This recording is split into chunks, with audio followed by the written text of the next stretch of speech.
Ayan, hahango na naman tayo ng muffin. Oh, so yummy. Gawa po kayo ng blueberry muffin. Ayan.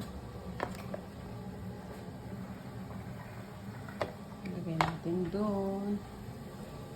Taob natin kasi magmo-moist doon sa baba niya. So, ganyan lang ginagawa ko.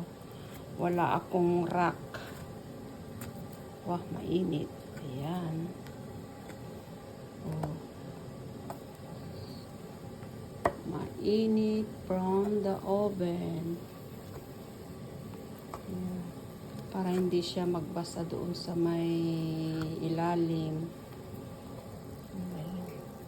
Mainit, mainit. Bagong hango. Masarap po ito bukas. Pag bagong luto, hindi mo maaanuhan. So, ayan ang ating blueberry muffin. Ilalagay ko po yung